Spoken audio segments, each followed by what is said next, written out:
Y ya. Eh, ¿Se ve el slide inicial? Excelente. Sí. Ok, ya. Bueno, buenas tardes con todos. Gracias primero a Cibosec por la invitación para dar esta charla. Y bueno, a todos los asistentes, gracias.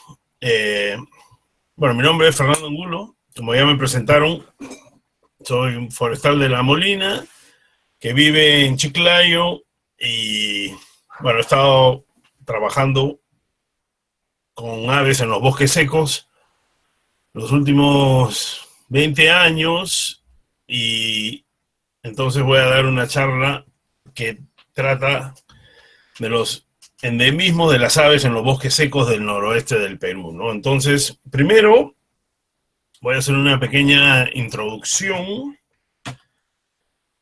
a dónde están, qué son los bosques secos, ¿no? Entonces, ahí estoy presentando una imagen de Sudamérica en una posición probablemente poco usual para nosotros, no estamos acostumbrados a verla así, sino girada hacia la izquierda, ¿no? Pero, eh, bueno, esta es una forma diferente de ver, pero ayuda mejor a entender el porqué de la existencia de los bosques secos y ya lo van a ver. Entonces, lo que voy a hacer es hacer un zoom o una ampliación a este rectángulo rojo que he marcado aquí y el cual voy a ampliar y lo voy a girar un poquito para ponerlo en perspectiva.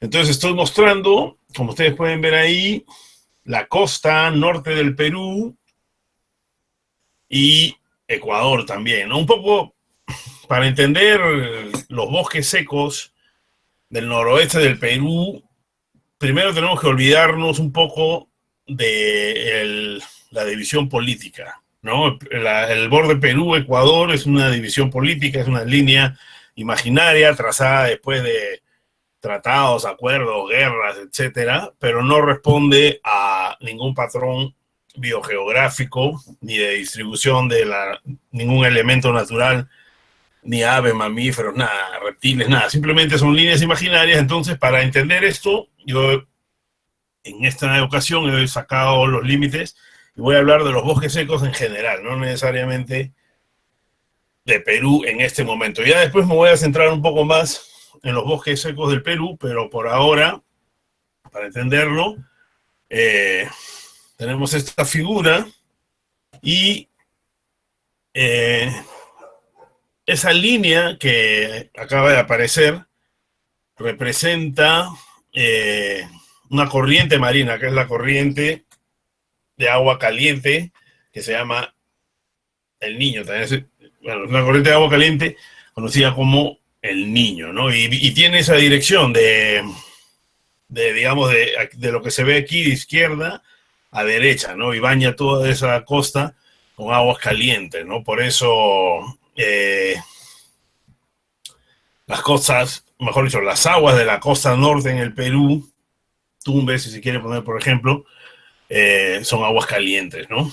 Y, bueno, por otro lado, tenemos otra corriente que trae aguas frías y que viene de sur a norte, bueno, en este caso de derecha a izquierda, trayendo aguas frías desde la Antártida y pasa por todas las costas de Chile, las costas de Perú, y en este sitio que estoy mostrando, ahí ambas corrientes se juntan, ¿no? Agua caliente por un lado, agua fría por el otro, ¿no? Y esa corriente de agua fría se llama de Humboldt. Por otro lado,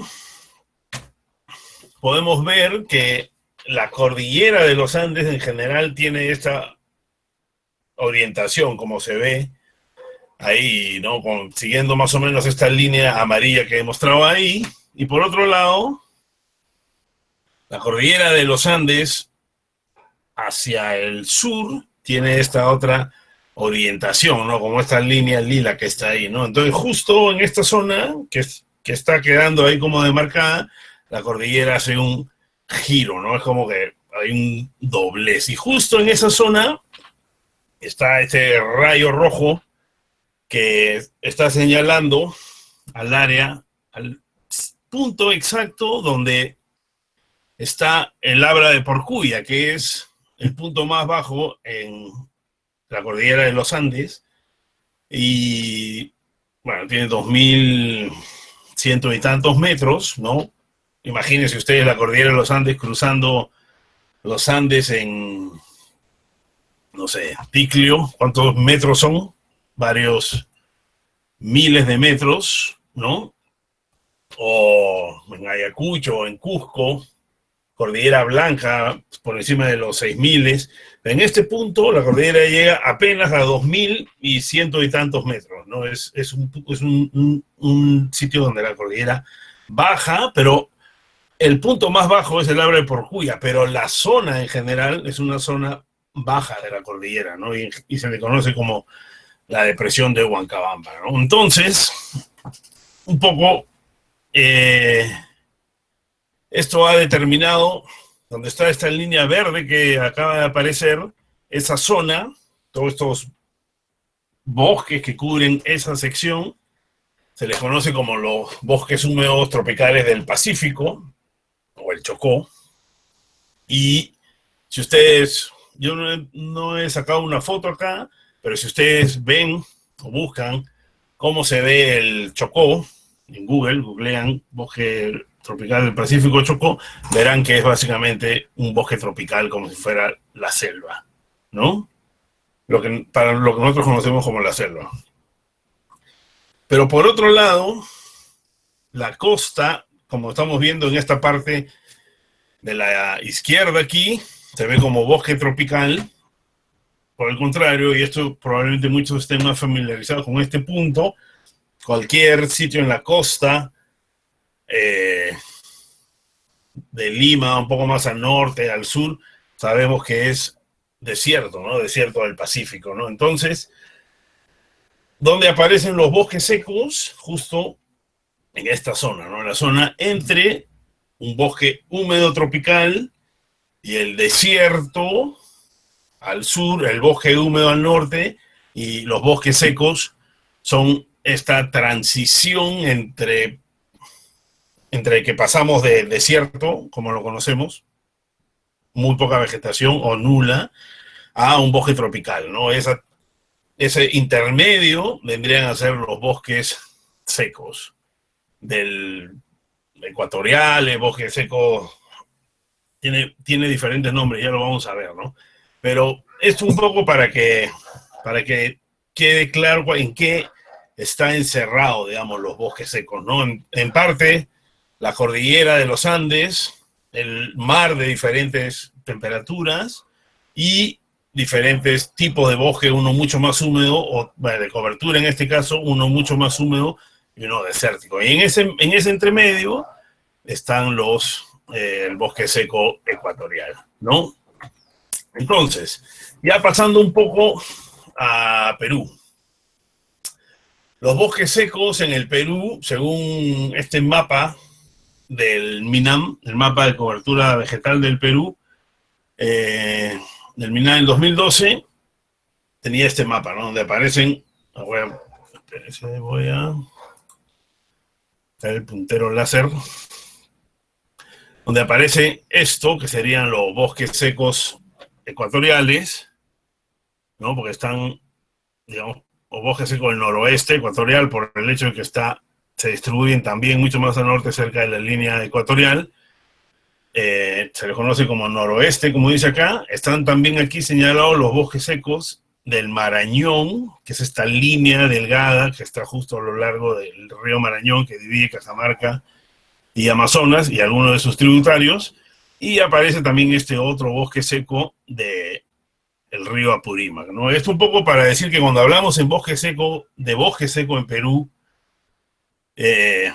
hay que precisar cuál de los bosques secos, ¿no? Porque como ya ustedes están viendo, hay bosques secos del Marañón, Apurímac, noroeste en este caso, pero en la siguiente versión del Mapa Nacional de Ecosistemas, ya en el 2018, aquí aparecen más bosques secos, ¿no? los que ya hemos visto, Marañón, Apurímac, el noroeste, que son los que están, de los que vamos a hablar hoy en esta charla ahora.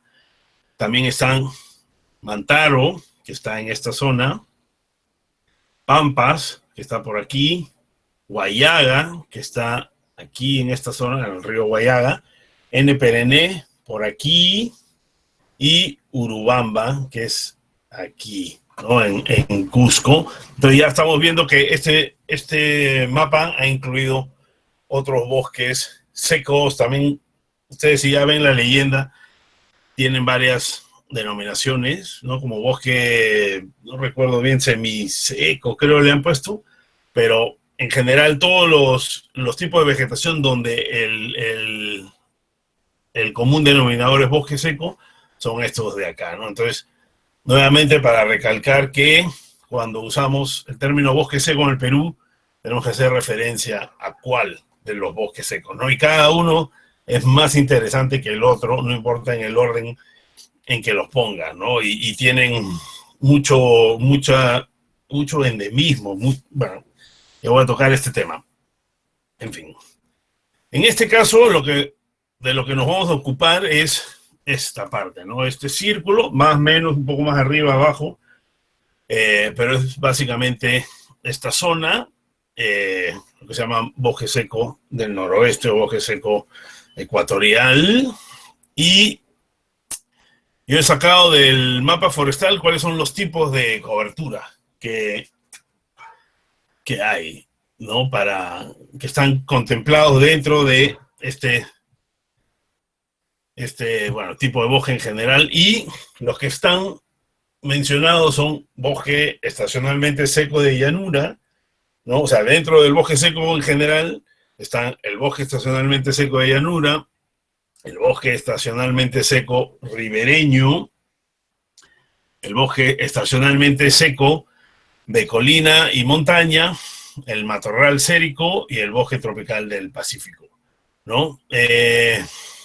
Bueno, varios se preguntarán por qué el término estacionalmente seco, ¿no? Y ya lo voy a tocar más adelante, pero básicamente tiene que ver con el hecho de que en este tipo de bosque hay dos estaciones bastante marcadas, la de lluvias y la estación seca. Y no solo eso, lo cual sucede en muchos lugares, que hay época de lluvia y época seca, sino otra característica es que la vegetación durante la época seca pierde las hojas, ¿no? La mayoría de los árboles, no todos, en la época seca, lo que hacen es soltar las hojas y quedar solamente el tronco y las ramitas, y se sellan básicamente, ¿no? Botan toda la superficie que pueda transpirar y se sellan para no perder agua, ahorrar agua, y se quedan así estáticos en ese estado hasta que viene la siguiente lluvia, ¿no? Entonces, por eso el término estacionalmente, en algunas otras denominaciones se usa el término deciduo, ¿no? Deciduo es que pierde las hojas, ¿no? Entonces, como estamos viendo aquí, cuando ya entramos al bosque seco del noroeste, no podemos hablar de bosque seco del noroeste como un solo tipo de bosque.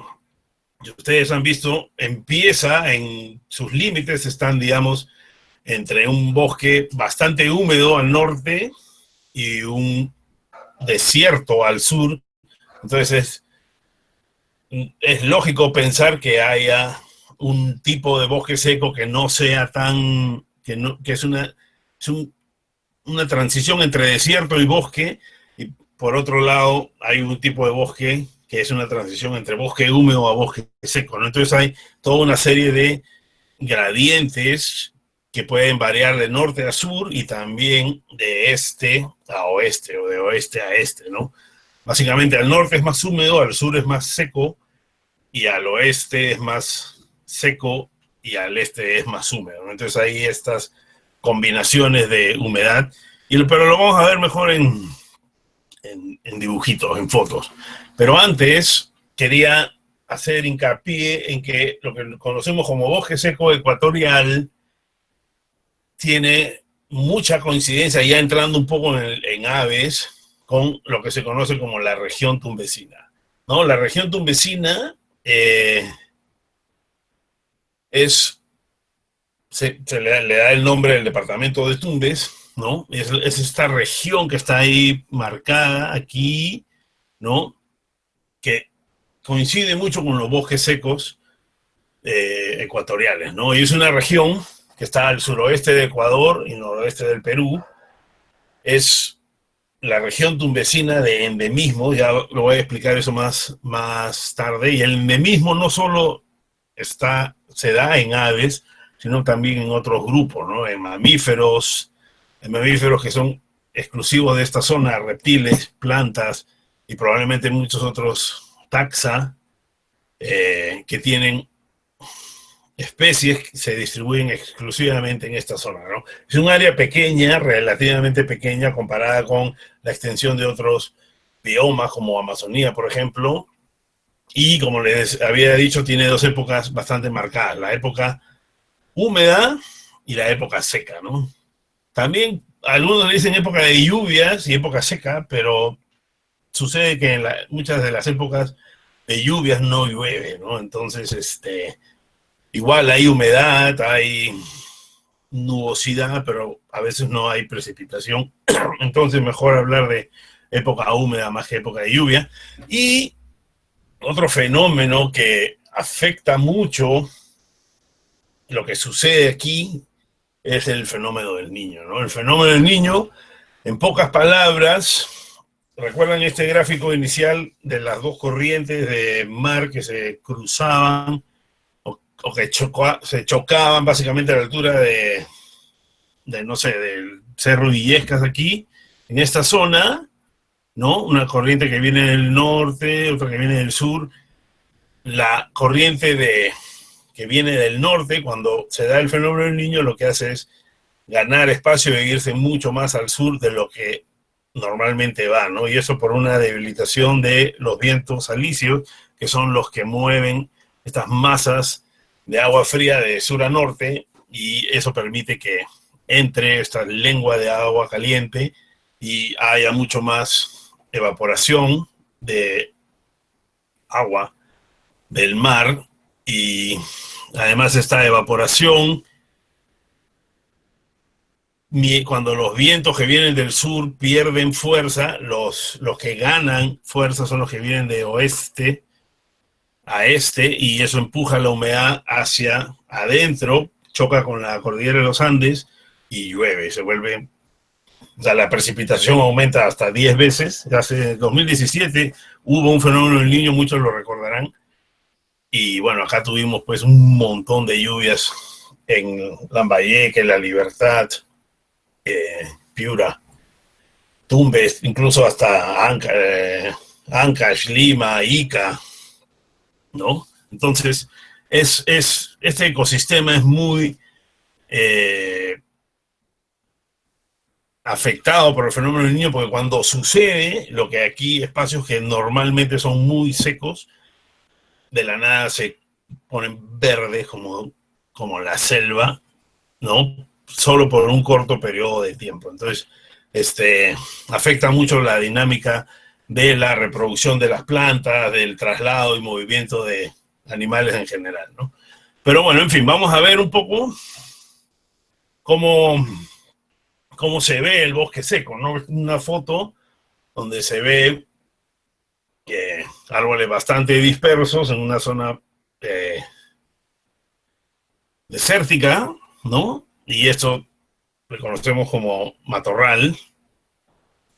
También hay bosque seco ralo, donde ya vemos árboles, pero bastante dispersos, ¿no? Esto es, como dice ahí, bosque seco ralo. Esto es un algarrobal, es un bosque bastante denso, donde predomina el algarrobo Prosopis pálida, ¿no? Y está normalmente en mucho mayores concentraciones y en esta densidad en terrenos aluviales, ¿no? También en algunos mapas aparece como bosque seco ribereño, ¿no? También hay la vegetación ribereña, que es vegetación que está, digamos, al lado de los cuerpos de agua, aún si tienen agua, a veces no tienen agua, ¿no? Estos ríos, este es el río La Leche, aquí en Lambayeque, y es un río que a veces está de lado a lado, llenecito, pero después de unos meses puede estar un arenal, puedes cruzar caminando sin una gota de agua, ¿no? Es bastante estacional versus algunos ríos de la selva, por ejemplo, de la sierra, que pueden traer poca o mucha agua, pero normalmente tienen agua todo el año. En este caso, muchos de los ríos se ven así cuando llueve y después cuando deja de llover ya no hay río, ¿no? Esto es un bosque seco ralo de colina, ya como vemos el terreno, a diferencia del algarrobal, que es predominantemente plano, aquí ya es un poco más colinoso, pero la vegetación todavía deja ver algo de suelo desnudo por aquí, arbustos, árboles dispersos, los cactus, ¿no? Este es bosque seco ralo, pero ya colinoso. Y está la parte que está sobre las colinas, donde el bosque ya se hace más denso, ¿no? Lo que es el típico bosque seco de colina, que es uno de los bosques que a mí personalmente más me gusta, ¿no? Es que se ve así en época seca, una tonalidad grisácea. Si ustedes ven aquí estos árboles, por ejemplo, estos en época seca, están básicamente pelados, ¿no? Se ve tronco y las ramas y ya, nada más. Algunos tienen algunas, lo que pareciese que fuesen algunas hojas, muchas veces son tilancias y bromelias que están ahí colgadas, ¿no? Algunos árboles son siempre verdes, pero básicamente el bosque toma esta coloración, esa tonalidad grisácea, ¿no? De como les digo, puros troncos, pero esto en una época de lluvias, o justo después de la lluvia, se puede ver así, ¿no? Es un cambio bastante radical. Ya no me dio tiempo de buscar la clásica foto del mismo sitio que se ve de lluvias y seco. Ese debió poner, pero ya bueno, pero básicamente así es los cambios, ¿no? De así, de seco, a bastante húmedo, ¿no? Esa es una particularidad de estos bosques. Y, bueno, también está este otro tipo de bosque seco de colina que está dominado por los ceibos, ¿no? En estos que están abajo, son bosques secos de colina donde el ceibo no predomina, sino el hualtaco, palo santo, pasayo, pero hay otros donde sí predomina el ceibo y otras especies, ¿no? Y, bueno, acá hay otra foto típica allá mucho más al norte en el Perú, en la cordillera de los Amotapes, en Tumbes y Piura, donde predomina, pues, como digo, el ceibo, con estas tilancias, ¿no? Que le cuelgan. Y entonces, poner los límites al bosque seco en un mapa probablemente sea fácil, pero en la realidad, pues mejor dicho, en un mapa no es que sea fácil, pero se ve fácil, como que a partir de aquí es bosque seco, a partir de aquí es bosque, no sé, húmedo, bosque desierto, ¿no? Pero la línea que lo divide cuando te vas al campo obviamente no es tan fácil de trazar, ¿no? Y justamente están estas zonas grises que son como las transiciones, y según los criterios que usemos para Perú, el bosque seco tropical del Pacífico, el poco bosque seco tropical del Pacífico que tenemos en el Perú, está considerado como bosque seco aún, porque no es necesariamente tan húmedo como el verdadero, que está mucho más al norte, que es esto allá en Tumbes, la foto que me pasó Renzo Piana hace poco, de la zona de Campo Verde, Cotrina, ¿no? Donde ya es mucho más húmedo que un bosque seco como lo conocemos, pero en el mapa que ustedes han visto de los bosques secos en el Perú, está considerado dentro del bosque seco tropical, el bosque tropical del Pacífico. Y con esto, cuando nos vamos hacia el norte, ¿no? Ya los límites entre bosque seco y lo que se llama el bosque tropical del Pacífico en el norte es una línea, es un área básicamente, no puede ser una línea bastante difícil de trazar, como decía. Y lo mismo cuando nos vamos hacia las partes altas, ¿no?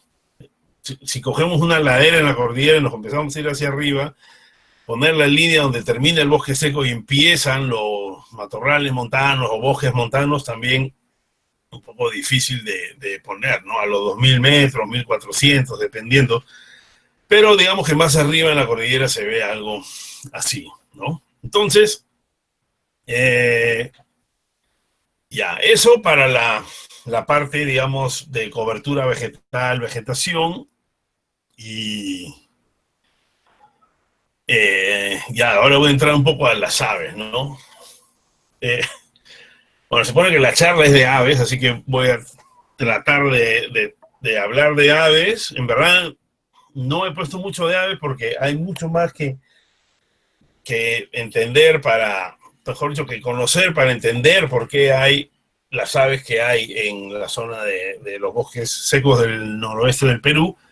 Pero, como les decía, antes de hablar de las aves, hay dos términos que voy a usar mucho, indistintamente, ni siquiera sé cuándo los voy a usar, pero sé que los voy a usar, y por eso quiero dejar en claro algunos conceptos previos antes de empezar a hablar de las aves. Y es lo que les había mencionado antes someramente, lo que es un área de endemismo, ¿no? ¿Qué es un área de endemismo? Esto de la región tumbesina, yo había dicho que era un área de endemismo, pero en pocas palabras y sin complicarnos mucho, un área de endemismo es un espacio físico, su nombre dice, es un área, es un espacio físico que tiene características de hábitat, de cobertura vegetal singulares, donde se encuentra restringida la distribución de un grupo de especies, ¿no? Eso es básicamente, en otras palabras, es un montón de especies cuya distribución se traslapa en este área reducida, ¿no? ¿Qué es lo que dice abajo? Es decir, es un área donde se pueden encontrar ciertas especies, en este caso aves, pero sucede para otros taxa también, que únicamente viven en este tipo de cobertura vegetal, ¿no? Entonces son una especie que solo vive ahí, otra especie que solo vive ahí, otra que solo vive ahí, otra que solo vive ahí, otra que solo vive ahí, y empiezas a ver que muchas están solamente distribuidas en un pedazo pequeño de área. Entonces es un área donde estas especies son endémicas a este lugar, y este lugar se vuelve un área endemismo porque concentra muchas especies endémicas, ¿no? Entonces, ¿qué son las especies endémicas? Es un ave, en este caso, que está restringida a un área geográfica pequeña, y como pequeña por convención se ha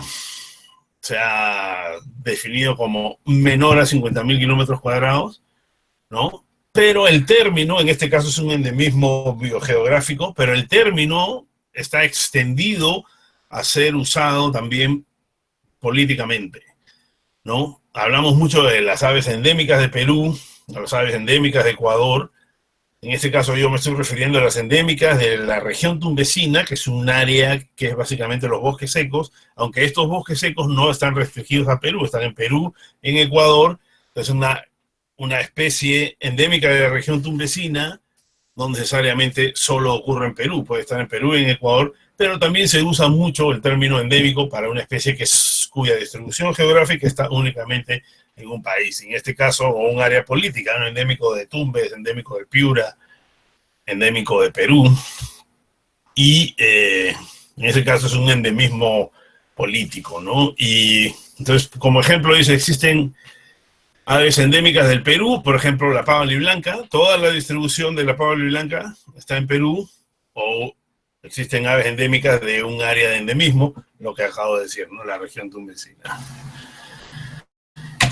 Y por otro lado, aves amenazadas, ¿no?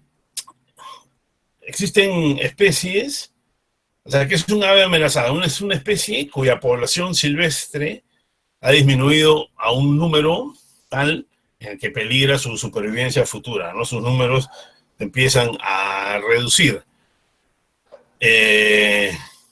Y por causas. ¿Cuáles son estas causas? Son millones de causas muy diversas, muchas actuando una en conjunción con la otra y con otra encadenada, pero en general las más comunes y las que se repiten en muchas especies, son la cacería directa, persecución directa o la destrucción del hábitat, ¿no? Y el ave amenazada también tiene grados, ¿no? Existen grados de amenaza para cada especie, dependiendo de cuán graves sean las amenazas a las que está sometida, ¿no? Las categorías más altas son críticamente amenazada, después viene en peligro y vulnerable, pero, o sea, para las especies que están amenazadas, esas son las categorías, pero no quiere decir que todas las especies están amenazadas. Hay un montón de especies que no están en ninguna categoría de amenaza, que son muy comunes, ¿no? Normalmente una especie que es común y que hay por todos lados es una especie que no está amenazada, y si es una especie que no es común y que está restringida a espacios muy pequeños, su población es muy pequeña, aún si está dispersa, probablemente sea un ave amenazada, ¿no? Entonces, ya entrando un poco más en el tema de las aves, quien empezó, digamos, a encontrar que había ciertos patrones de distribución que coincidían con un área donde se concentraban muchas especies únicamente en este tipo de cobertura, fue este señor Frank Chapman, ¿no? Que publicó en 1926 un libro que se llamaba La distribución de la avifauna en Ecuador, y donde él, bueno, como se ve aquí, ya más o menos empezó a hablar de que había ciertas especies que estaban solo restringidas en esta zona, ¿no? Ya en 1926. De ahí, la siguiente referencia importante para empezar a hablar de la avifauna tumbesina fue este trabajo de Joel Cracraft, que se llama, bueno, este es el título, Bibliografía histórica y patrones de diferenciación en la avifauna de Sudamérica, las áreas de endemismo, ¿no? Entonces, él ya empezó a delimitar las áreas de endemismo y él ya notó que había en esta zona la que es la que nos concierne ahora, ¿no? Le llamó el Tumbesan Center, y ahí, bueno, describe cuál es la zona y ya incluso presenta una lista de especies que dice los taxa representativos endémicos de aquí son estos de acá, ¿no? Y hace una lista de cuáles son las especies cuya distribución básicamente está al interior de esta zona delimitada, ¿no? Entonces ya empezó a nacer esta zona de endemismo tumbesino. Y después ya en Perú hubo varios trabajos publicados después de viajes de exploración a esta zona. Entre ellos destacan, bueno, hay un montón, voy a nombrar algunos, pero destacan este de Schulenberg y Parker en el 81, de estatus y distribución de algunas aves del noroeste peruano. En el 85, Wiedenfield, Schulenberg y Robbins publican este artículo, aves de un bosque tropical deciduo en el extremo noroeste del Perú. Después se publica este libro, The BirdLife International, de Best y Kessler en el 95, Diversidad y Conservación en la zona tumbesina de Ecuador y Perú. Otro artículo de Parker, Schulenberg, Kessler y Boost, también de Historia Natural, la conservación de la avifauna endémica en el noroeste del Perú. Entonces ya empieza la literatura sobre esta zona, ¿no? De la que voy a hablar un poquito de las aves, ¿no? Entonces,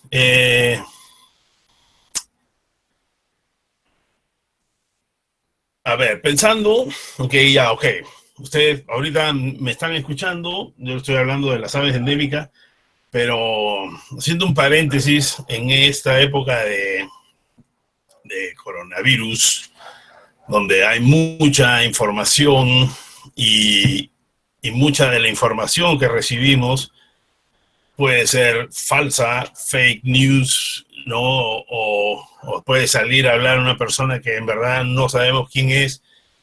Y yo me preguntaba, a la hora de que ustedes escuchen mi charla, alguien puede decir, ¿y este señor cómo sabe? ¿Por qué nos va a hablar de aves de la región tumbesina. ¿Él sabe acaso de ese tema?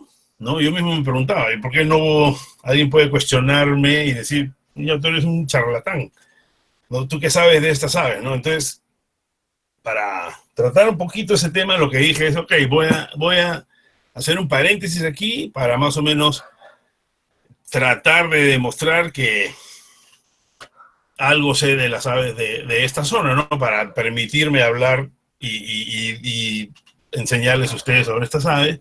Entonces, he hecho una mini selección de algunos artículos publicados, de investigaciones que he hecho acá en la zona con varios colegas, ¿no? Como este artículo, o, perdón, este de acá sobre las aves de la Quipampa, o este sobre la pavia blanca, una de las aves endémicas de los bosques secos, este sobre aves de Tumbes, este sobre otra endémica de esta zona, la golondrina de Tumbes, o las aves del santuario histórico del bosque de Pomac, en Lambayeque, o las aves de los bosques secos de Talara, el Alto Lobito Pariñas, en Piura, o notas en la biología reproductiva de la avifauna de la región tumbesina, o ya artículos un poco más de reflexión, por decirlo de alguna forma, ¿no? Sobre los bosques secos del noroeste. Entonces, un poco para poner mi carta de presentación sobre la mesa, ¿no? Y permitirme, digamos, tener las credenciales para poder hablar sobre este tema, ¿no? Entonces, habiendo dicho eso, nuevamente vamos a tratar de entrar en las aves nuevamente. Disculpen que me vaya por tantas ramas, pero me parece necesario todo esto previamente para entender este concepto de aves endémicas de la región tumbesina, ¿no? Porque al final esto no es una charla para identificar las aves ni para ver videos bonitos de pajaritos, ¿no? Para eso está la web, lo pueden ver ahí. Esto es un poco para entender someramente por qué en esta zona hay una avifauna tan especial, ¿no? Y estas son las aves endémicas de la región tumbesina, y son 45 especies de aves que están restringidas a esta zona que les he mostrado en los mapas, como que aparece como la región tumbesina, ¿no? De estas 55, bueno, hay 55 especies de rango restringido, hay 100 subespecies endémicas, y 19 de estas están amenazadas de extinción, como dice acá, ¿no? O sea, o están amenazadas, como había dicho. Siguiente. Toda esta información, si quieren entrar en detalle y encontrar y leer mucho más sobre el tema de lo que yo les puedo decir, ustedes entran a la página de BirdLife International y ponen Tumbesian region, y va a salir toda la información mucho más al detalle de lo que yo estoy explorando con toda esta con todos estos textos y referencias, si quieren ahondar en el tema. Y entonces aquí habla de las especies de rango restringido, las características generales de esta región tumbesina, y he hecho aquí una pequeña selección de todas estas especies de la región tumbesina, cuáles digamos, tienen alguna categoría de amenaza, lo que les había hablado en este caso, en peligro y vulnerable, y cuáles son endémicas de los países. En este caso, sabemos que todas estas son endémicas de la región tumbesina, pero algunas además son endémicas de Perú o Ecuador, ¿no? Por ejemplo, pava aliblanca, disculpen que estén los nombres en inglés, pero así están en la página esta. Penélope albipenis es una especie que está en la categoría en peligro y es endémica del Perú. Algunas otras, a pesar de estar en alguna categoría de amenaza, no necesariamente son endémicas de algún país. Y esto es, como les dije, una pequeña selección. Algunas son endémicas solo de Ecuador, perdón, endémicas de Ecuador, como el perico del oro, o el tapaculo ecuatoriano, o el matorralero de cabeza pálida, y por otro lado varias son endémicas de Perú, ¿no? Y ya vamos a pasar un ratito a una parte más relajada para ver las fotitos ¿no? En este caso es el Latotricus griseipectus, es un mosquero endémico de esta zona, pasa bastante desapercibido en el bosque, ¿no? Y esto es un mapa, digamos, de su distribución. Estos son mapas que he sacado del recientemente lanzado Birds of the World. Antes eran Neotropical Birds, ¿no? Entonces, pues ustedes pueden analizar su distribución y básicamente, ¿no? Estas manchas moradas representan los sitios donde el ave se distribuye y es en la zona en cuestión, aunque acá podemos ver algunos registros que están al otro lado de los Andes, en la zona del Marañón, ¿no? Muchas de estas especies de la región tumbesina,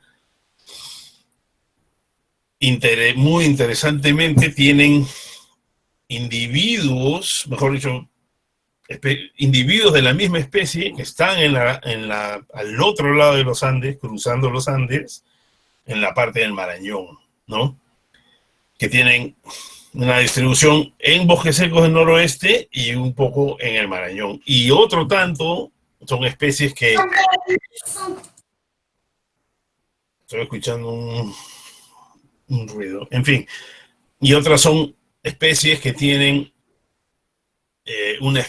mejor dicho, géneros que tienen una especie en el lado del noroeste y el mismo género tiene una especie en el lado del Marañón.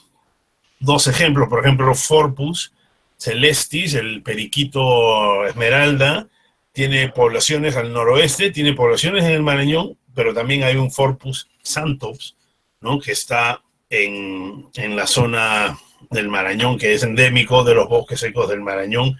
Hay Sinalaxis, por ejemplo, hay un Sinalaxis tictotórax que tiene poblaciones en los bosques secos del noroeste, hay una población en el bosque seco del Marañón, que algunos postulan que es una especie diferente, Chipensis, y además hay el Sinalaxis maranónica, ¿no? Que es el mismo género pero con diferentes especies, y eso se repite, hay muchos de esos casos, lo cual nos da una idea de, o mejor dicho, nos hace pensar de que los bosques secos del Marañón y de la región tumbesina hay alguna conexión que puede estar,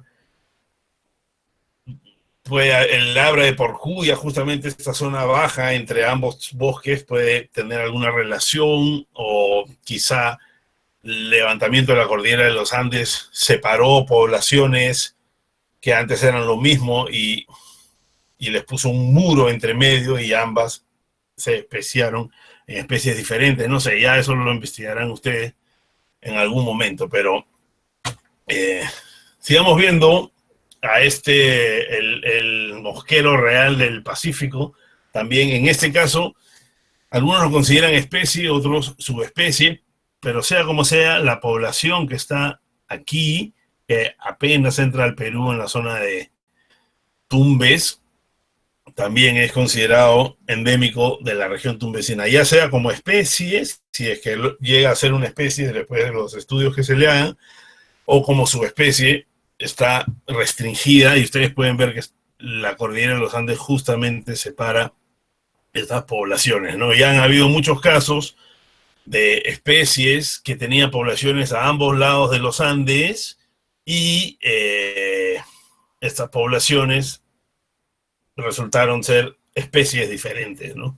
Un caso es el trogón de cola negra, Trogón melanurus, estaba en la parte de la Amazonía, de Perú, Ecuador, Colombia, etcétera, y había una población en esta zona. Este trogón, de la población de Trogón melanurus de esta zona, resultó que era una especie diferente, ahora se le conoce como trogón ecuatoriano o trogón, bueno, el nombre científico es Trogón mesurus, ¿no? Entonces hubo lo que se dice un split de dos especies. Lo que antes se pensaba que era una con dos poblaciones, resultaron ser dos especies diferentes, ¿no? Otra palomita que es muy bonita y bueno, es endémica de la región tumbesina, es esta, ¿no? Leptotila ocraceiventris, muy rara de ver en general en su distribución en Perú, excepto en Tumbes, en la zona de los bosques tropicales y secos de Tumbes, ahí es relativamente fácil de ver, ¿no? Y cuando vemos su distribución, es así. Aunque estos mapas en verdad están un poco antiguos y diferentes a la verdadera distribución, pero tratan de graficar, ¿no? A gran escala cuál es la distribución, ya lo vamos a ver más adelante. Esta es otra, lo que les había dicho, la golondrina de Tumbes. Es otra especie que es su distribución es exclusivamente en esta zona en cuestión. En este caso es esto, ¿no? Un poco de su distribución está en esta zona en Ecuador, hay algunos pocos registros allá, y también es una especie que increíblemente en algunos sitios es muy rara o ausente, pero en otros sitios es groseramente abundante. Por ejemplo, se me ocurre Sechura y alrededores, está por todos lados, anidando en los bambúes de las cañas, de los techos de las cevicherías. Ahí está anidando, pero en otros sitios no está, ¿no? Y eso lo pone uno a preguntarse qué es lo que hace, cuáles son los factores que hacen que esté en un sitio y no esté en el otro, ¿no? Y eso ya es, alguien lo investigará, esperemos, ¿no? Para entender qué son esos factores que nosotros no estamos viendo a simple vista, pero que están determinando que una especie esté en un sitio o no esté en otro. Bueno, este era el mapa. Este es otra especie, también un rapaz endémico de los bosques secos. El colega Renzo Piana hizo su tesis de doctorado en este gavilán dorsigris, ¿no? Bueno, esto es lo que se muestra aquí como mapa de distribución, pero ya vamos a entrar un poco en el desarrollo del conocimiento sobre estas especies, empezando por cuestiones básicas como historia natural, distribución, por ejemplo, ¿no? Y Renzo publicó este artículo, distribución potencial, densidad absoluta y población de el gavilán de dorso gris, y acá podemos ver, ¿no?, que esta es la zona de Perú, y bueno, acá está lo que sería la distribución potencial, ¿no? Entonces esto difiere de esto, ¿no? Entonces, bueno, son avances en el conocimiento, ¿no?, producto de investigación que hace la gente. Otro caso es uno que me concierne personalmente, que es el de la pava blanca. Es una especie con la que he trabajado un montón de años y seguimos trabajando ahora, ¿no? Y que, bueno, es un crácido, una pava que es endémica también de los bosques secos tumbesinos, ¿no? Y, bueno, que se creyó extinta, se redescubrió, después estuvo categorizada como críticamente amenazada, y ya después de 40 años de trabajos de conservación liderados por Gustavo del Solar, ya la categoría de esta especie ha bajado en peligro, ¿no? Y bueno, es una especie que también es endémica de los bosques secos. Esta es la distribución que sale, digamos, en los mapas generales, y bueno, es un poco diferente de la realidad. Yo hice mi tesis de maestría con la distribución y población de esta especie, y básicamente esto es lo que salió, ¿no? Entonces, vean ustedes la diferencia entre lo que está, digamos, circulando y lo que es la realidad luego del trabajo de campo, ¿no? Es un poco para no necesariamente tomar estos mapas y pensar que así es porque sale en esa página, sino también pensar que te presenta una idea general de cómo son las cosas, pero si quieres ahondar en el conocimiento tienes que ir más allá y buscar las fuentes más finas, ¿no? Como en este caso, lo que yo he mostrado está básicamente aquí, aquí, ¿no? Y bueno, y aquí en este mapa de lo que sea, sale un poco más hasta que se va a Tumbes, ¿no? En este caso, bueno, en este caso el trabajo para delimitar este mapa fue básicamente campo, ¿no? Casi todos los sitios que salen ahí fueron visitados personalmente para buscar la población y después, según lo que se encontró y la disponibilidad de hábitat, tú puedes dibujar una distribución. Este es el copetón rufo, ¿no? También un endémico del Perú y de la región tumbesina, que también es otro de las aves, muchas de las que estoy mostrando, a pesar, o sea, por el hecho de ser aves, digamos, de distribución muy restringida, algunas de ellas amenazadas, tienen ¿cómo se llama? O sea, los observadores de aves, los turistas que observan aves, los pajareros o los birdwatchers, las buscan mucho, son aves muy apreciadas por los observadores de aves, ¿no? Y esta es una de ellas, pues, porque solamente se puede ver en pocos sitios, en el Perú, en un hábitat muy especial, ¿no? Entonces adquieren valor no solo como especies focales para la conservación, sino también para el turismo de observación de aves. Y este es el caso del copetón rufo, que, bueno, ahí vemos un poco su distribución muy parchada, o en parches. Y hay otra especie también muy famosa, apreciada, conocida, que es cortarramas peruano, o la cortarramas peruana, que es un ave que también distribución todavía, a mi criterio, no entendida totalmente, ¿no? No sabemos bien qué es lo que prefiere este bicho en términos de vegetación. Me acuerdo, hace años se decía que le gustaban los algarrobales, ¿no? Y tú te vas a un algarrobal pristino, lindo, con buen sotobosque, y no necesariamente ahí es donde vas a encontrarla, pero en otros sitios que tienen cierta sucesión de vegetación, ahí puede ser más abundante, ¿no? Entonces, esta es otra especie. Acá está comiendo su rico grabosquia, palo negro.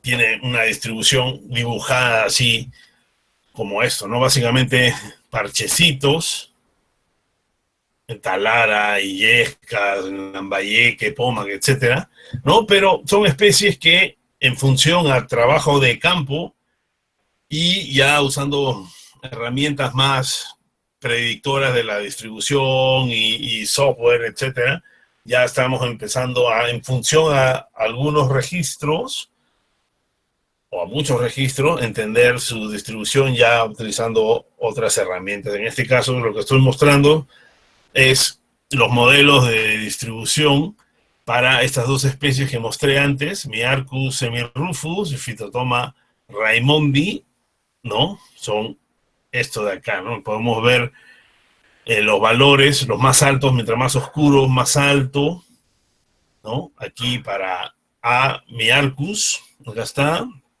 y esto para Phytotoma, ¿no? Entonces, esto nos estaría dando una idea de dónde hay las mayores probabilidades de encontrar la especie en función a la vegetación de los lugares donde se la encontró y a otras variables climáticas también. Y esto salió en un artículo hace poco publicado de Christian Devenich y Helio Núñez y sus colegas y colaboradores. Bueno, ahí está el título. Entonces, esto un poco para mostrar cómo nuevamente el conocimiento va cambiando, aumentando y variando en función a nuevas investigaciones, los resultados de las nuevas investigaciones y la aplicación de los resultados de nuevas investigaciones, ¿no? Y todo esto tiene una implicancia luego a la hora de tomar decisiones para empezar nuevas investigaciones o hacer conservación, ¿no? Entonces, ya hablando un poco, ¿cuánto tiempo? Ya creo que voy a empezar a terminar. Pero quiero hablar un poco de cuáles son las amenazas para las aves en este bosque seco ecuatorial, que es básicamente hablar de las amenazas a la cobertura vegetal, al espacio, ¿no? A la capa de vegetación que cubre el suelo. Si hablamos de amenazas a eso, es básicamente hablar de la amenaza para las aves, ¿no?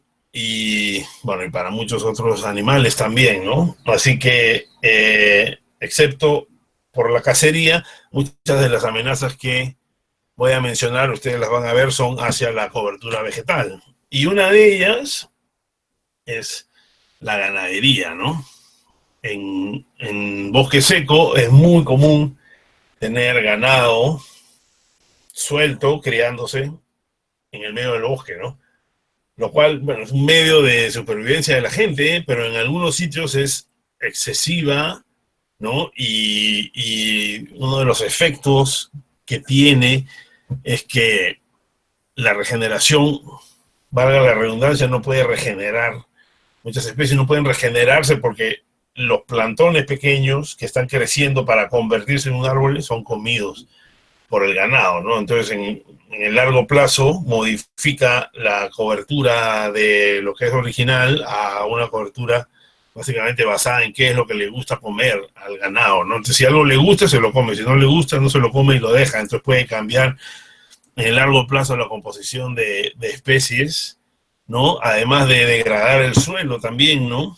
Compactarlo o quitarle la capa de materia orgánica de forma tal que solo algunas especies se puedan beneficiar creciendo o prosperando en esas condiciones, o algunas no. Entonces hay una degradación en el largo plazo, no solo cambio en la composición de especies, sino una degradación de los bosques. Así que son efectos a largo plazo, pero obviamente podemos empezar a prever que pueden suceder, ¿no? Y es algo muy extendido en la ganadería. Otra es la extracción de árboles, individuos de árboles, con algún fin específico, ¿no? Como en este caso hacer cajones para frutas, o en este caso madera o altaco para pisos. También hay zapote para artesanía, palo santo para saumerío, para las ceremonias religiosas o mágicas, ¿no? Entonces, en este caso, extracción de especies particulares. Hay una muy conocida, que ya no es conocida, que era el guayacán, una madera muy dura que se usaba para parquet, para el suelo. Era lo suficientemente dura para no marcarse con los tacos de las que usan las mujeres para caminar, ¿no? Entonces, esa es no tiene nada que ver con ninguna otra cosa más que con el hecho de que una madera tiene que resistir tanto como eso para no marcarse, y es una de las pruebas que se le hacen en laboratorios para ver que una madera es dura, y el guayacán resiste eso, y bueno, en algunos sitios está virtualmente extinta, ¿no? Porque fue toda extraída para vendérsele como parquet. Pero también hay extracción maderera, digamos, a mayor escala, no necesariamente por el uso de la madera, sino para la limpieza de áreas para agricultura, ¿no? Agricultura que puede ser de varios tipos. Uno, lo que llaman ahí al secano, que es con las lluvias, y otra que ya usa agua que puede jalarse de un jagüey, de una quebradita, por gravedad, ¿no? Entonces, en diferentes escalas y con diferentes embrios también con diferentes productos, es una actividad que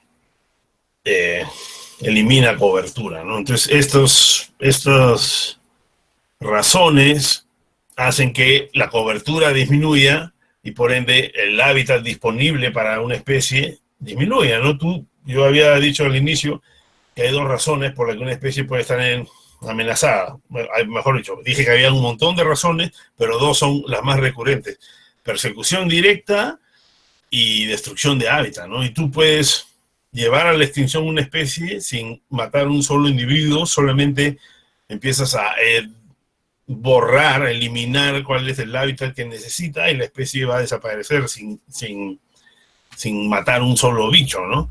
O peores situaciones son cuando una especie sufre por destrucción de hábitat y además o persecución directa, en el caso de algunas aves que son cazadas para comer o otras que son cazadas para, no sé, mascotas, loritos y todo eso, ¿no? Entonces, si sumas ambas, puede ser, la situación puede ser peor para otras especies. Ya. Otra amenaza muy recurrente en el bosque seco, ya hablando un poco más de las partes planas y las partes bajas, es extracción de algarrobo o tala de algarrobo, ya sea para ampliar la frontera agrícola o para carbón, ¿no? Carbón de algarrobo tiene dos características que son muy buenas para este carbón. Justamente uno es el sabor que le puede dar a lo que se cocina con este carbón. Recuerden que el algarrobo da la algarrobina, que es esta miel, por decirlo de alguna forma, que es muy olorosa y rica, este cóctel de algarrobina, ¿no? Entonces esta madera tiene ciertas propiedades para el sabor y además el poder calorífico que tiene es muy alto. Una parrilla con algarrobo dura mucho, retiene bastante el calor, ¿no? Entonces esta combinación de cosas hace que esta madera sea muy buscada y una de las mayores fuentes de demanda para el carbón del algarrobo son las pollerías. Pollo a la brasa es quien genera la mayor demanda para madera de algarrobo. Entonces, en parte, la destrucción de los bosques secos en el noroeste del Perú, en la parte de los algarrobales, está muy ligada al uso del algarrobo como madera para las pollerías, ¿no? Así que ahí hay todo un reto de cambiar esta demanda o hacerla de forma tal que sea sostenible, ¿no? Porque acá los bosques, lo vemos todos los días, la gente que vivimos acá los están exterminando, ¿no? Y el carbón es justamente usado para los pollos a la brasa, ¿no? Entonces a veces no hacemos la conexión, ¿no? Y uno come su pollito rico pensando que todo es felicidad, pero a veces eso está generando, ¿no?, un impacto en otro lugar. En este caso, el algarrobo con el pollo a la brasa. Y otra de las razones que ya les había mencionado es la cacería, ¿no? En esta foto se ve los restos de una pava blanca que alguien cazó y se la comió, ¿no? Y ahí dejado la patita, donde está la patita, el ala y algunos huesitos. Entonces, esta es otra de las amenazas para la avifauna en los bosques secos, ¿no? Y ya para ir terminando, ¿cómo va este asunto? Ya. Había sacado algunas imágenes de Google Earth, ¿no?, para mostrar esto que estoy hablando, el uso de los bosques secos para agricultura, el uso ganadero, la presión humana, qué tanto, en qué magnitud está ocurriendo, ¿no? Y esta es una imagen de alto. Alguien ha prendido su micrófono, por favor, apáguelo. Este es en el Alto Piura, ¿no? Una porción de la cordillera. Ese es el lado oeste de la cordillera de los Andes, y podemos ver cómo toda esta zona de verde clarito es área que ya está intervenida por los humanos, y solamente este pedacito que está aquí es lo que queda de la vegetación original, ¿no? Aquí está Frías, esto es en Piura, y aquí también se ven pequeñas porciones, aquí también, ya más pegado a la parte alta, de lo que es la vegetación original. Y todo esto, si le metes zoom con Google Earth, cuando le metes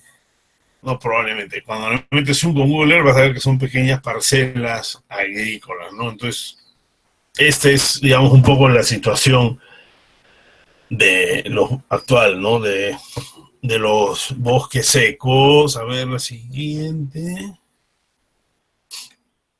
Esto, por ejemplo, ¿no? Esto, no sé si alguien se familiariza con esta zona, pero aquí ustedes pueden ver claramente que esta zona tiene un verde más oscuro y esta tiene un verde mucho más claro. Esta zona es boscosa y esta zona está deforestada, ¿no? Y esto, cuando le ponemos una capa política, podemos ver la frontera entre Perú y Ecuador, ¿no? Esta zona es Perú, esta zona es Ecuador, ¿no? Y esto un poco para mostrar que las decisiones a nivel político como país también influyen, ¿no? En la conservación de la biodiversidad en general, ¿no? No solo de las aves, sino de la biodiversidad. ¿Qué políticas o incentivos uno puede dar a la gente en esta zona versus esto? ¿Cómo es la legislación? ¿Cómo opera? Las personas, las industrias a pequeña y gran escala tienen un impacto en la cobertura, en este caso políticamente diferentes, pero además hay otro factor que es las áreas protegidas, ¿no? En todo esto que vemos de azul aquí es el Parque Nacional Cerros de Amotape y esto es el ACR de Tumbes, Angostura Faical, me parece que es el nombre, no recuerdo el nombre final, pero sí, es Angostura Faical. Entonces toda esta zona está dentro de un área protegida, el Parque Nacional Cerros de Amotape, que se va hacia el sur aquí y de ahí empalma con el Coto de Caza del Angolo, ¿no? Entonces no solo es la parte política, sino también la creación o la manutención de áreas protegidas, una de las formas ya pensando en conservación de espacios más efectiva hasta ahora, ¿no? Lamentablemente, en el Perú tenemos muchos espacios fuera de áreas protegidas donde todavía hay cobertura vegetal, pero si pensamos de aquí a 100, 200 o 300 años, no de aquí a 10, siempre nos preguntamos, ¿qué será de esos espacios cuando aumente el número de humanos que seamos en el Perú, en el planeta en general? Y básicamente el aumento de la población es lo que va a generar más demanda de productos de todo tipo, comida, más casas, más construcción, más madera, más todo, ¿no? Entonces, siempre y cuando vayamos y todo lo tomemos de la naturaleza o querramos ampliar nuestra frontera agrícola, nuestra frontera ganadera, crear más espacios para crear más comida para más personas, pensando de aquí a 3 siglos, probablemente muy pocos espacios van a quedar no tocados, ¿no? Lo que vemos ahora no es lo que necesariamente va a pasar. Entonces, en ese contexto, las áreas protegidas empiezan a ser bastiones donde, si todo se mantiene como ahora, la cobertura va a estar ahí, pero probablemente se vuelvan islas en el tiempo, ¿no? Así que, bueno, no es un panorama muy alentador, pero es la realidad. Y, a ver, otro caso es que es muy cerca de aquí donde estoy. Ustedes pueden ver toda esta zona con esta textura medio de cuadraditos. Son parcelas agrícolas, ¿no? Y más o menos en esta zona se puede ver que hay cierto pedazo, digamos, con algo de cobertura natural, ¿no? Y acá se ve el límite entre, digamos, bosque y agricultura, ¿no? Pero cuando le metemos la siguiente capa, vemos que esto es el santuario histórico Bosque de Pomac, ¿no? Y los límites del santuario están básicamente definidos por dónde hay cobertura vegetal natural y dónde no hay, ¿no? Excepto por esta zona que fue la que fue invadida después del año 2000, que se desalojó en el 2009, se metieron invasores a esta zona y lo usaron como terreno agrícola, ahora ya está en recuperación, pero básicamente Santuario Histórico Bosque de Pomac es uno de los poquísimos pedazos donde todavía queda algo de cobertura original de lo que son los bosques secos en el Perú. Y ya para terminar, un poco ya para como cierre y reflexión, ¿qué es lo que pasa con los bosques secos? En general, son ecosistemas que despiertan poco interés por parte de los organismos de conservación. Ustedes pónganse a ver las instituciones de conservación que trabajan en el Perú, no sé, piensen en 10 de ellas y dónde trabajan y verán que poquísimas, quizá ninguna, están en los bosques secos, ¿no? La mayoría está pensando, como dice el segundo punto, en la Amazonía, ¿no? Hay razones válidas y algunas no tanto, pero es la realidad, son hechos, y lo que sí es que poquísimas instituciones de conservación piensan o trabajan, están en el bosque seco, porque no es un bosque de alta diversidad en términos de número de especies de aves, por ejemplo. No lo puedes comparar con bosque húmedo tropical.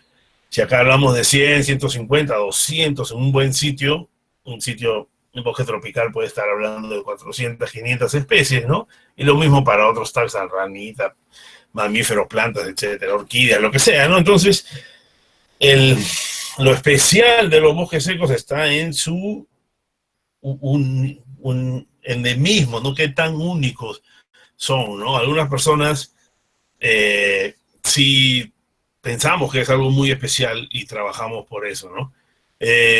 Y bueno, como ya creo que queda claro, se necesitan mayores esfuerzos de conservación y en algunos casos urgentes.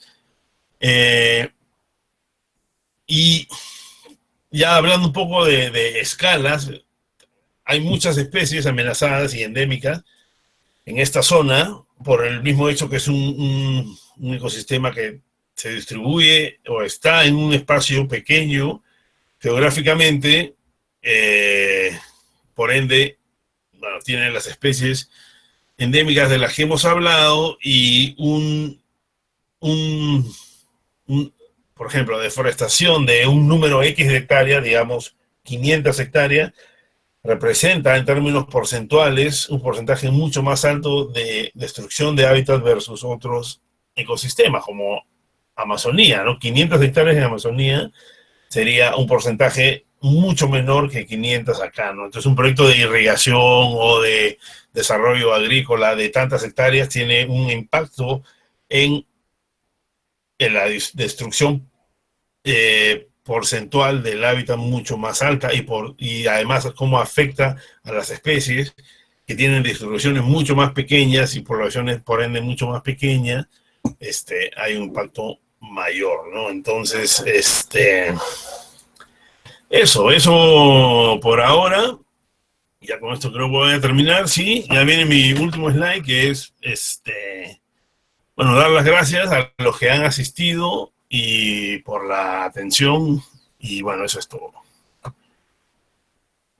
Y de ahí no sé qué sigue. Muchas gracias, Fernando, por esta valiosa información. Ahora lo que sigue es el tema de las rondas de preguntas que estamos aquí viendo que están muy interesantes. Pero sobre todo no quería dejar de mencionar el paréntesis sobre los bosques secos que hiciste en una primera instancia.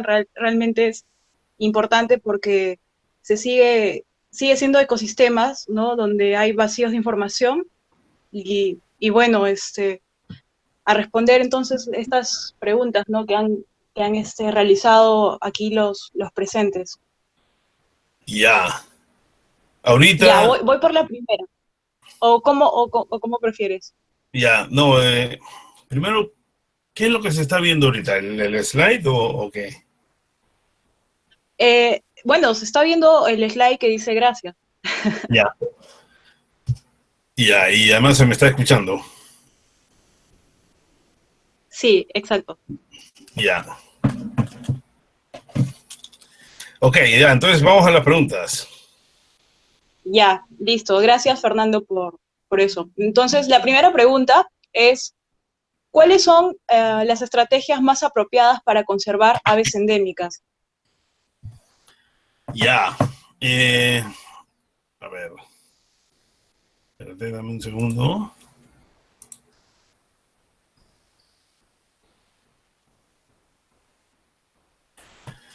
Ya. ¿Me ven ahí, no? Positivo. Ya. Bueno, eh, la pregunta era cuáles eran las estrategias más efectivas para la conservación de aves endémicas. Muchas opciones existen, algunas de ellas es a través del uso de las aves mismas, como por ejemplo el turismo, ¿no? El uso de las aves, uso, entre comillas, como especies atractivas para el turismo, son una fuente digamos, de atracción de personas que están dispuestas a pagar por observar las aves. Entonces, si tú vas a observar las aves, las tienes que conservar para poderlas mostrar, ¿no? Entonces, fuerza, digamos, la conservación de los espacios para poder mantener las aves, para que puedan ser vistas por las personas que pagan a través del turismo. Pero estamos viendo en esta coyuntura actual que el turismo es una actividad bastante, ¿cómo decirlo? Voluble, no sé si usar ese término, voluble, pero es muy frágil, ¿no? Con una pandemia con la que hay en este momento, básicamente detienes el turismo y no sabemos por cuánto tiempo más, 6 meses, un año, año y medio, 2 años, ¿no? Entonces, basar conservación en turismo está bien, pero pues estamos viendo y está quedando demostrado que es algo bastante frágil y por ende eso puede, si no genera los fondos, el dinero para la conservación, eh, se puede abandonar. Entonces, en ese contexto es una opción muy buena, pero aún yo pienso que áreas protegidas es una opción mucho mejor y estable si se mantiene, si se invierte en la manutención de las áreas protegidas a través de la inversión en su personal, capacitación o habilitación para que puedan hacer patrullajes, etcétera, ¿no? Básicamente mantener un área protegida, eso. Excelente. Bueno, la segunda pregunta es sobre qué aves se encuentran más amenazadas por por la pérdida de la cobertura vegetal. Eh, si queremos medirlo, podemos ir a las listas de las aves amenazadas y ver cuáles tienen la categoría más alta de amenaza, ¿no? Básicamente cuáles están críticamente amenazadas y esas serían las especies más amenazadas. Para responderlo de forma simple, pero de forma un poco más elaborada, yo diría, el riesgo de extinción de una especie es más alto mientras su población sea más pequeña, mientras su área de distribución esté más dispersa o sea más pequeña, y además las amenazas que se ciernen sobre la especie o su hábitat, no olvidemos que no necesariamente tienen que ser amenazas directas a la especie, sino pueden ser al lugar donde vive, mientras sean más severas y constantes y se den en mayor proporción, ese sería el camino, digamos, la fórmula para crear una especie amenazada. Excelente. También nos preguntan qué posibilidades en porcentajes hay de poder observar un ave endémico o endémica.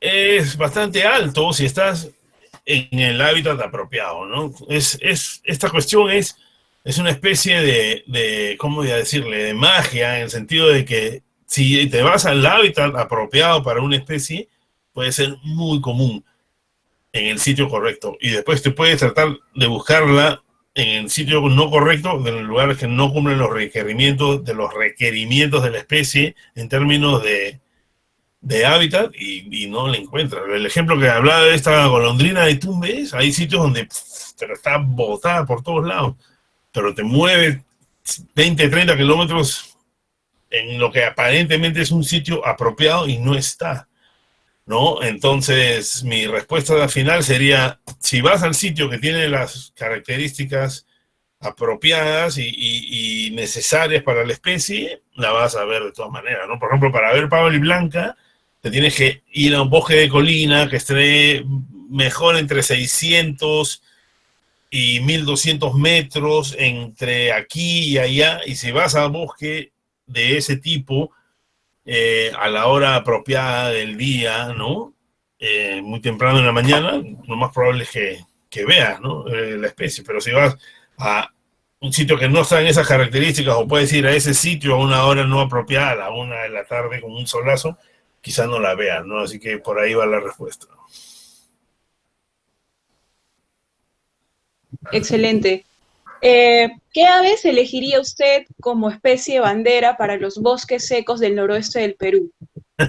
Y, y bueno, y también pregunta, ¿cuáles son, no, cuáles, no, también para los bosques secos del Marañón, ¿no? Norte peruano, bosques secos del Marañón, y considera que se podrían usar como objetos de conservación? Ya, a ver, hay varias preguntas ahí. Una, ¿cuál sería la especie bandera? Para mí sería la pava blanca, pero eso tiene que ver mucho con mi sesgo personal, ¿no? Pero es una especie que no solo es endémica del Perú y de los bosques secos, sino que además representa el trabajo de un grupo inmenso de personas, innombrable por la cantidad de personas que son de trabajo de conservación para recuperar una especie, ¿no? Esta especie, como dije, se creyó extinta en algún momento, después se redescubrió, o sea, se descubrió, se creyó extinta, se redescubrió, ha estado críticamente amenazada por 40 años hasta que ahora está en peligro, ha sido lograda bajarse, se le ha bajado la categoría de amenaza en función a un montón de trabajo de conservación, educación, criaderos, reintroducción, difusión, investigación, etcétera, ¿no? Entonces tiene un bagaje más allá de su esencia como especie, nada más de ser endémica y del Perú y de los bosques secos, ¿no? Eso por un lado. Y la otra pregunta ya me olvidé, pero era del Marañón, creo. ¿Puedes repetir, por favor?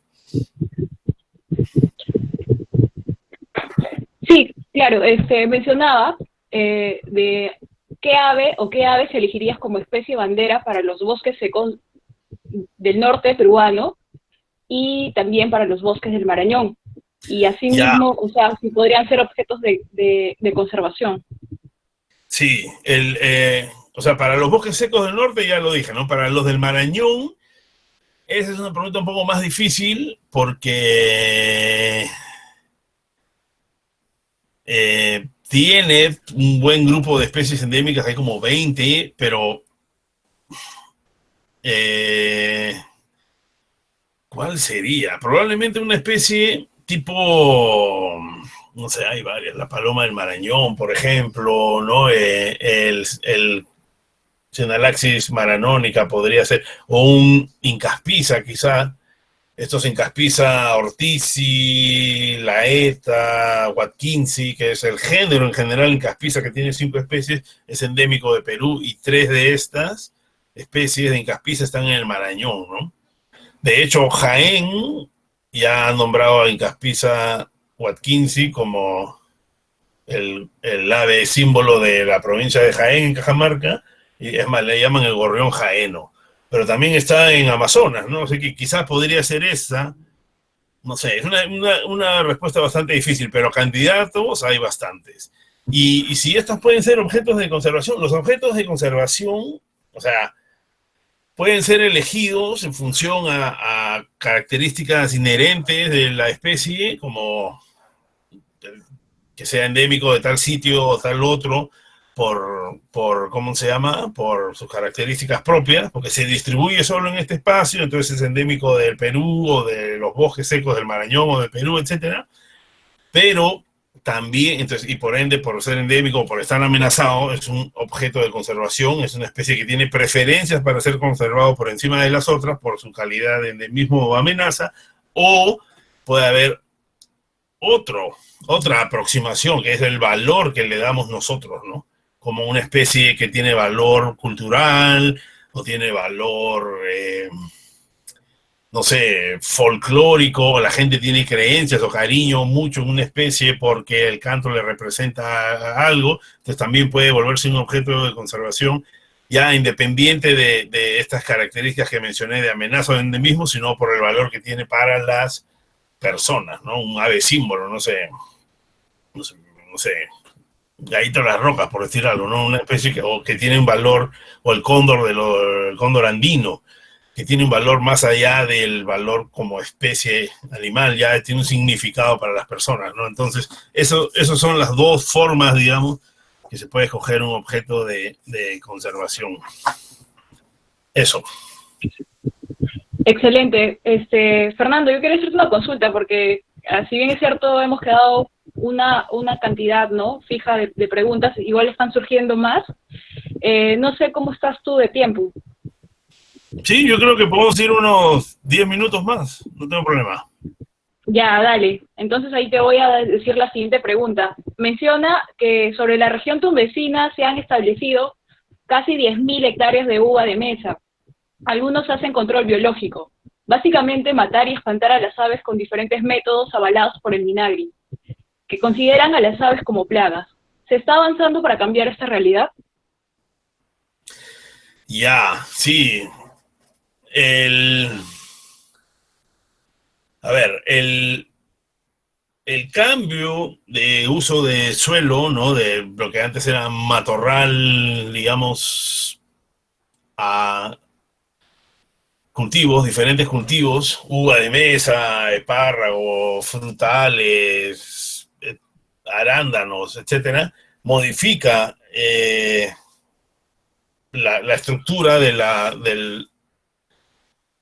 las especies que hay en un lugar, ¿no? Algunas especies se ven afectadas por la misma destrucción del hábitat o el cambio de cobertura, y hay otras que por otro lado se ven beneficiadas, ¿no? Encuentran algún insecto del cual se alimentan, alguna semilla, y aumentan su población, ¿no? Entonces, yo creo que el primer paso para saber si una especie es problemática es si justamente está siendo, o sea, porque si partimos del hecho de que si se eliminan las poblaciones se está afectando a la población, si se eliminan muchos individuos se está afectando a la población, no necesariamente sea cierto si es que esa población ha aumentado por encima de sus niveles naturales. Si su nivel natural, no sé, es 100 y llegas y pones un cultivo y esa población aumenta de 100 a 5.000 y después tú eliminas, no sé, 3.000, aún eliminando 3.000 estás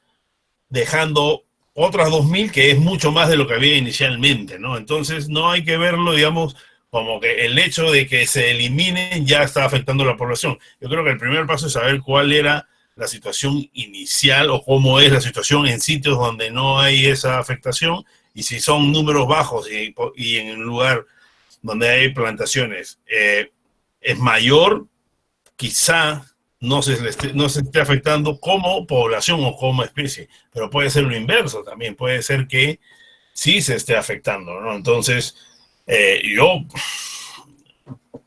si tuviese que decidir, probablemente por ahí pondría esas condiciones como lo que se tiene que investigar para ver si se hace control biológico o no, porque el control biológico parte de la premisa que si a mí me molesta, yo lo elimino, ¿no? Y eso es una visión bastante antropocéntrica, ¿no? O sea, si al hombre le fastidia, lo elimina por el medio que sea, con halcones, gavilanes, veneno, balazos, lo que sea, pero no necesariamente, o sea, mejor dicho, el que se está beneficiando ahí es el humano, no necesariamente sabemos si estamos beneficiando a la especie, aunque pudiese ser que sí o que no también.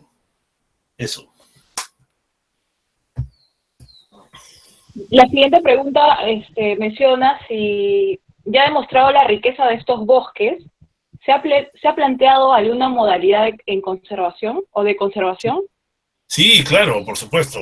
O sea, inicialmente estos bosques fueron, cuando se ideó el sistema de áreas protegidas en el Perú, los principales gestores de esta primera oleada de áreas protegidas llámese Duroyani, Carlos Ponce, Manuel Ríos, la vieja escuela, ellos idearon el sistema de representatividad de los ecosistemas más mayores en el Perú, ¿no? Entonces, si vemos la primera oleada de áreas protegidas, vamos a ver Parque Nacional Huascarán, el Manu, Amazonía, ¿no? Huascarán en la sierra, Cordillera, Paracas en la costa, La Chay en Lomas, no sé, Cutervo y Tingo María. Bueno, en este caso fueron cuevas de lechuzas en ese entonces que eran los guácharos, manglares o bosque seco. Y en ese caso crearon el Parque Nacional Cerros de Amotape, que estaba pegado al Coto Casalangolo, que está también en bosque seco, y la Reserva Nacional de Tumbes. Después eso se reconfiguró,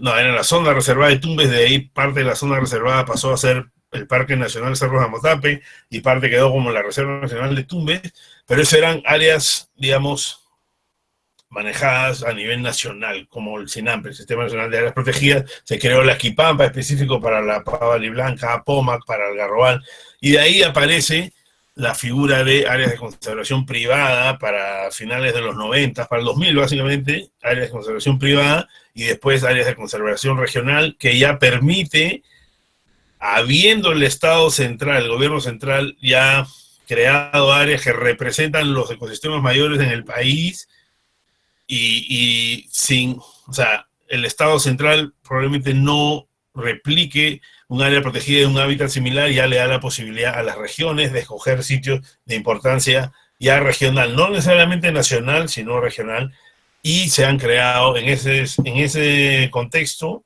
por lo menos 5 áreas de conservación regional en bosques secos en Tumbes, Piura y Lambayeque, y un buen número de áreas de conservación privada, ¿no? Así que sí, hay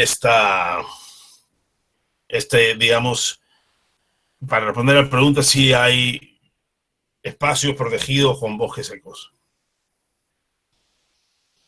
Bueno, Fernando, te comento de que esta va a ser la última pregunta, porque hay un montón. Entonces, ahí va. Nelly menciona los bosques secos que son usados para aprovechar productos forestales no maderables, ¿permitirían la conservación de especies de aves u otras taxas?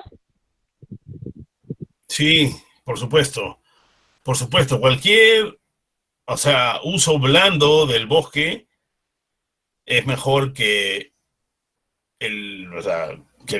eliminar la cobertura, y además el hecho de que se genere valor de algún tipo por el bosque en pie es lo que va a hacer que un espacio se conserve, ¿no? en el largo plazo.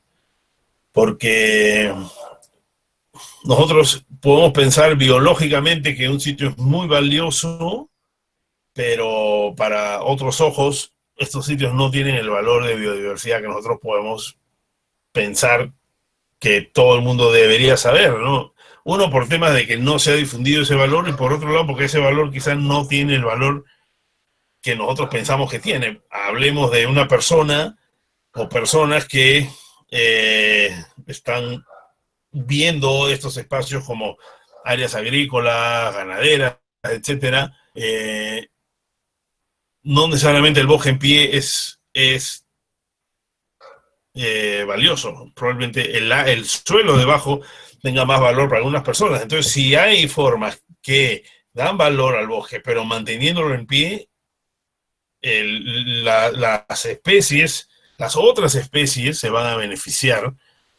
Y, por ejemplo, un caso que para algunos puede ser controversial, pero para mí funciona bien, es cotos de caza. Por ejemplo, Coto Casa del Angolo está manejado para que las personas vayan a cazar venados, y el sitio está cercado, no entran chivos, han sacado todo el ganado que malogra la vegetación, exuberante vegetación, los venados beneficiados.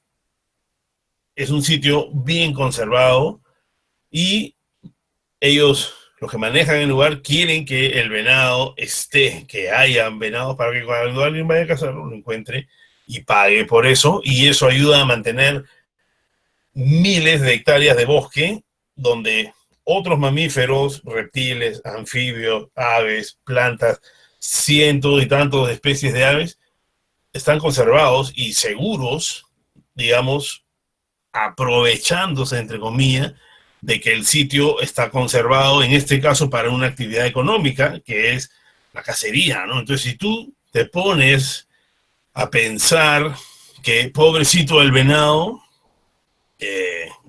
ya no lo hagan, y entonces ese sitio pierde el valor que tiene como coto de caza, probablemente deje de tener valor y entre en personas, lo invadan, tal, en todo el bosque, lo hagan chacras, y quién salió ganando al final, ¿no? Entonces hay que ponernos a pensar más allá de nuestro propio sentimiento de pena o lo que sea, ¿no? Y pensar un poco más allá y pensar quiénes se benefician en la figura grande, ¿no? Entonces, esa forma de aprovechar el bosque económicamente a través, en este caso de la cacería, no digo que tiene que ser todo lado cacería, sino de algún tipo de actividad económica, beneficia grandemente a cientos o miles, literalmente, de otras especies, ¿no? A través del uso de una. Eso.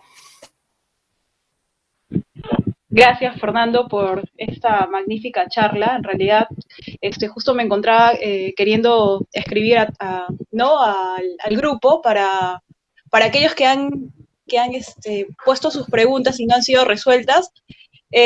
No sé si habría una forma de poder contactarte y ya casi para la parte final, ¿no? Si quieras mencionar algo más, no lo sé, te dejo a tu libertad.